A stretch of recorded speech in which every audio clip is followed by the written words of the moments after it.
Dumbbell flies is up there for number 3 worst chest builders. Go, come on, come on, come on.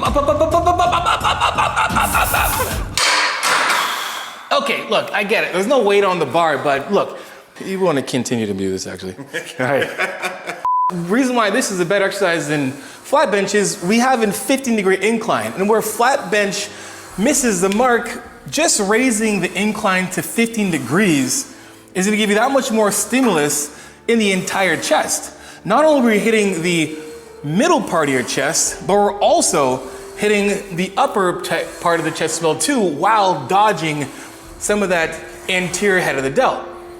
And especially being in a Smith machine, we can control the weight coming down and get a great stretch at the bottom of the lift with this lengthened part of the lift, and we can continue to press up while having constant tension on the bar with the bar pathway being consistent the entire way through.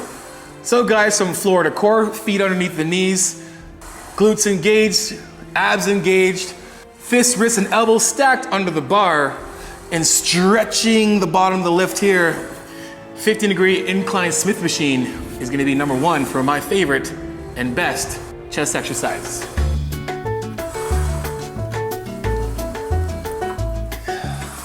That's right. You wanna build your chest, the entire chest, especially that upper pec where you guys are all missing, including myself. We want about a 30-degree angle on this bad boy. And that's gonna make this Smith machine incline press that much more beneficial for you to build that chest of yours. And here's why. When we're flat bench, we're basically getting this part of the chest. And now again, the entire chest is gonna work regardless of where you put it, but when it comes to loading it and primarily getting the most amount of muscle recruitment on the part of the chest that we need the most, it's gonna be where most people lack, and that's gonna be the upper part of the chest. That 30-degree incline is gonna give us the best amount of stimulus to be able to work that upper part of the chest, get a little bit more of that anterior delt working just a bit, not taking over, and then again, being in the Smith machine or in a machine, you're gonna have that constant tension, that consistent bar pathway, and that load staying directly on top of the place that we're trying to target. So if you're really trying to build your chest, get into a Smith machine or a machine, 15-degree incline and then 30-degree incline, and that's gonna do you wonders to building that nice big ass chest of yours. That pigeon chest, that upper deck chest, that Arnold chest, that double stack cheeseburger chest. I just made that one up, but either way, you know what I'm saying. 30-degree Smith machine incline is number 2 for my best chest exercise. You got dizzy watching this thing up and down too. Shoot.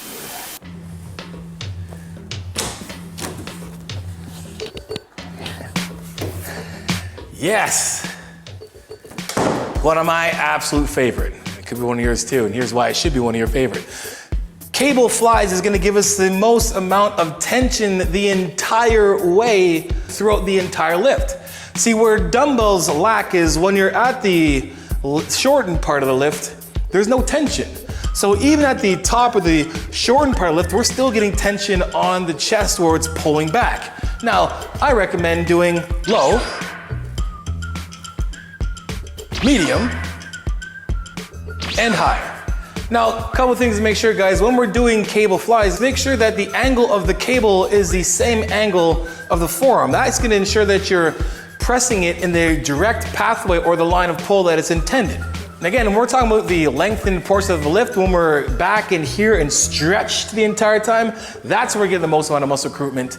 And then because it's cables, we're getting constant tension right from the end all the way right to the beginning and back. So guys, cable flies at low, medium, or high are number 3 for my favorite and best exercise for chest. And that is it for today's video, guys. Hope you guys enjoyed that. If you're gonna use these in a workout, which you easily can, again, take each exercise for 3 hard sets. You can do anything between 10 to 20 reps. 2 to 3 second negative, 1 second nice stretch at the lengthened portion lift, and then a 1 second positive. Again, part of the lift. We've done studies on this before. That is where we're gonna get the most amount of muscle recruitment. So we're gonna do a rest pause of a long length partial to really bang out the lengthened part of the lift. So how does it work? You're gonna do 3 hard sets of each exercise. Each set you're gonna take to an 8 RPE, rate of perceived exertion. So 10 being failure, 0 being extremely easy, you're gonna bring your set to 8. Then you're gonna perform 5 to 10 long length partials. But you're gonna make sure you keep those partials the same tempo as your 10 to 15 reps. And what is that tempo? About a 2-second negative, 1 second pause at the bottom, and a 1 second positive. So guys, follow along and let's get into it. Okay, so first exercise, we're gonna do machine shoulder press. You can do Smith machine if you want as well too. But the reason why I want to be in machine is so we can perform the long length partials at ease, and if you don't have a spot, you can just put it right back down. First set's just gonna be a feeler set. Get a good feel of the tempo, your form, your range of motion, and then we'll jump into an actual hard set. So again, guys, feet on the floor, a little bit underneath your knees, butt in the back of the bench, tight core, stacking your joints, fists versus elbows are gonna be under the bar. Pressing up, and we're gonna come down to stretch, and that's gonna be your tempo for your 10 to 15 reps.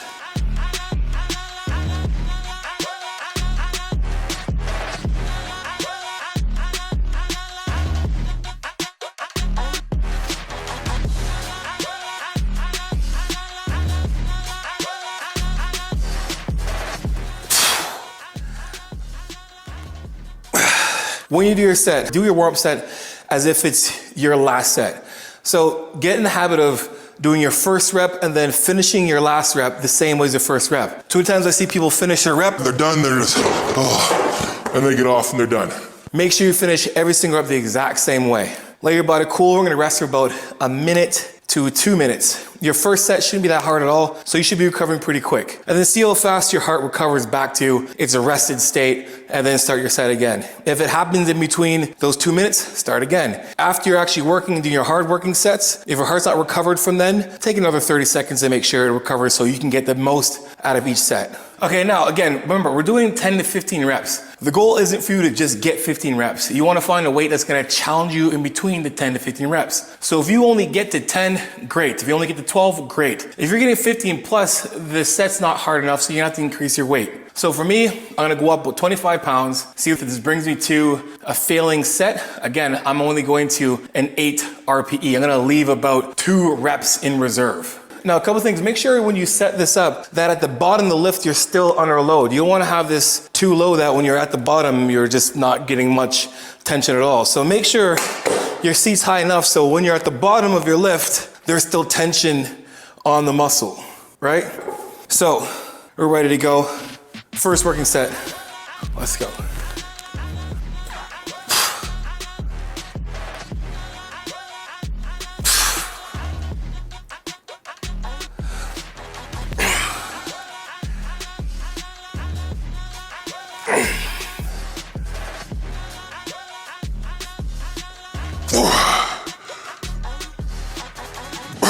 You can definitely feel when you get into your really, really hard rep, is when you can't really control the negative. So make sure you're consistent with your negative, because as soon as that negative starts to speed up, you can start to feel close to your failing rep. So I'm taking about 10 seconds, which is probably was right now, and then I'm gonna start my partials. So we're doing 5 to 10 partials, long length partials. Get underneath, from here, already load, up and down, slow, stretch.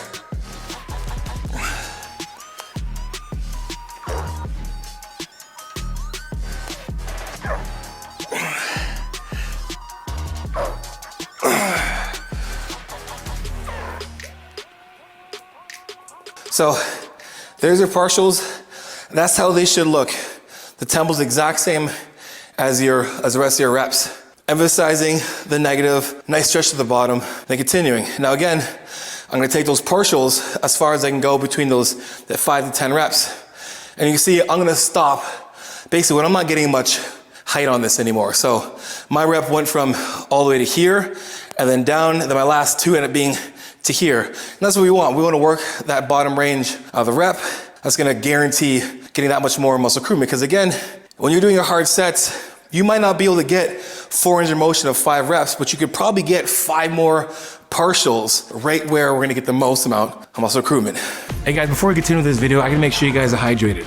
You hydrated yet? Probably not. Check it out. I got errands for you. Guys, use my code size, the stretch part of the lift. I want to have constant tension from the bottom of the lift. When we're doing dumbbells, not much tension here. All right guys, so you can use the D handles if you want to. I'm not using it just because My cable set here, when I have the D handles on, going from behind where I'm setting up, they clang. So don't waste too much time debating what you want to use. Just use what's easiest for you. Now, what we're gonna do is, I'm gonna grab one handle, it's gonna go behind me.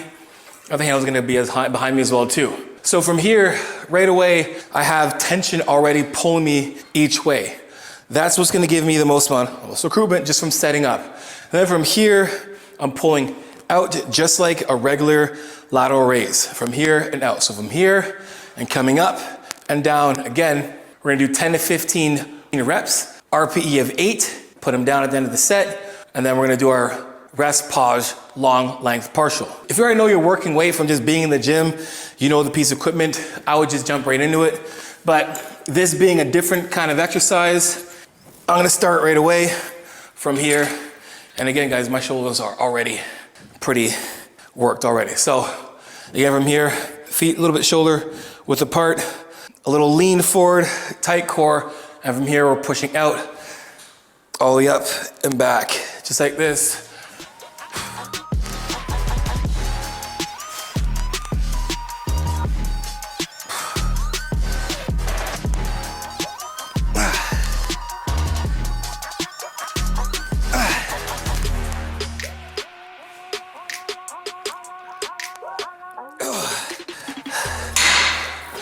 Gonna rest. I want you guys to think of trying to touch the wall with your hands, not trying to pull the weight up, trying to push the weight out. Like you're almost trying to push a door frame away from you. Think of that motion and keeping your chest up.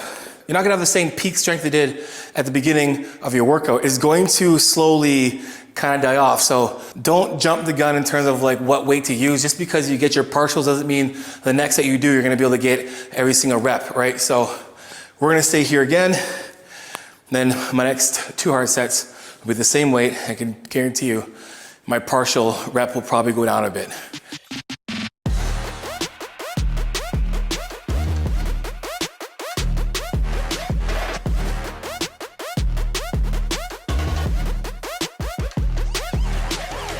So, a couple things. When I'm doing my reps, you see my hands are going a bit behind me. So I'm not just stopping here, I'm letting my hands get stretched a little bit more. You understand your mobility limits. So if you have great mobility and you can come right back, great. If you don't have that mobility, just go to where you can go. But when I'm doing my sets are coming from here and just doing this, holy jeez, I'm getting a lot of stretch there. Then I'm doing my partials, I'm going out and then I'm letting it pull me back as far as I can just so I can continue to just stretch. Even having just no weight in my hands and just doing this, after my arm's been pumped, you can see how much it's already active. There's already enough blood in the muscle right there. So just let it pull you behind and then remember, out, not pull up. And if we're trying to emphasize those long length partials, we need the range of motion and the load to be on that bottom part of the lift. So I need to be stretched, pulling myself across and not be in a dead spot. So if you guys don't have a cable machine, you can do dumbbell, lying dumbbell or prone dumbbell rear delt flies. But again, start your partials out here, right? As soon as you're here, we have some activation already. And from here, we're just gonna pump it out to the side that way. Stop from here, here, here. That's how we're gonna do our partials if you're doing dumbbells. If you're not doing dumbbells, and you have a cable, this is how we're doing these. Now, because, again, there's a couple things you can do. If you want to get fancy with it, grab some ankle wraps and put them on your hands, or on your wrist, sorry. I didn't go from there. Or again, I like just taking off the D handles and just using this. And you can either hold it like this or hold the ball in your hand like this. Whatever way is gonna be fine. Whatever way is comfortable for you. Again, from here, we don't want this to be too low. And we don't want to be super high either. So just having about, I would say like at eye level from here. So we want to pull from here and pulling down. We don't want to pull up and we want to pull straight down like this either. So we don't want to be retracted here and then pulling like this because you're getting a lot of assistance from your traps. So your partials are going to be from here, protracted, chest is going to stay up, and we're pulling out just to here. And then in. And you see that when I'm pushed away and when I'm protracted, there's already tension on my delts. When I'm back like here, there's not